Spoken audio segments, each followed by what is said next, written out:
Hi guys! Ayan po guys, dito naman tayo. 4 days na kami dito.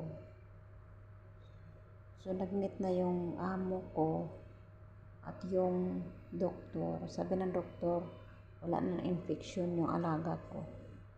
Tapos gusto ng amo ko is tapusin na yung gamot para pagdating sa bahay okay na po. Kasi pagdating sa bahay, yung tingnan mo yung ano niya, yung ihi niya hindi pa maputi, so meron pa siyang gasgas sa loob. Mahirap kasi pag catheter guys, is lalo na hindi mahilig uminom ng tubig yung alaga mo, mahirap. Kaya ayan, sabi ng amo ko sa Sunday uwi na kami. Ayan po guys, ang kwarto namin, private po siya. Ayan po, may TV, may CR, may cabinet dito, tapos yung window dito. Ayan po. So, dito po yung alaga ko. Ito po, naka-bedridden po siya. Dito po ako nakahiga. Ayan po, maganda kasi dito guys.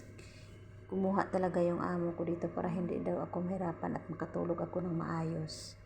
Kasi nung una po guys, doon po kami sa baba, hindi po private kasi walang available ang private single room. So doon kami,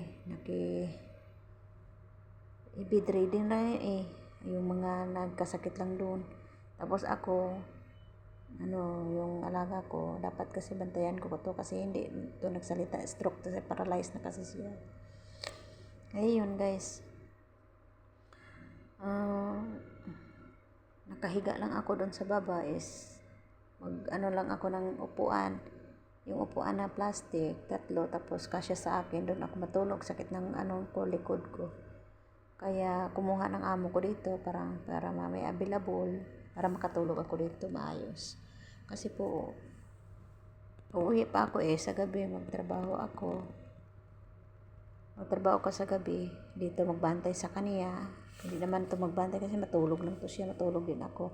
Sa umaga din, pakainin ko siya ng almusal dito, tapos uwi ako ang magbantay dito yung mga anak niya.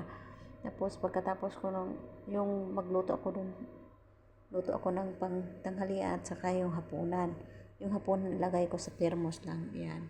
Kasi lang, vegetable lang yun, tapos naka-blender, so ilagay ko lang sa thermos para mainit din siya pagka hapunan. Sa gabi ay sa tanghalian, ibigay ko sa kanya. Ayan po guys.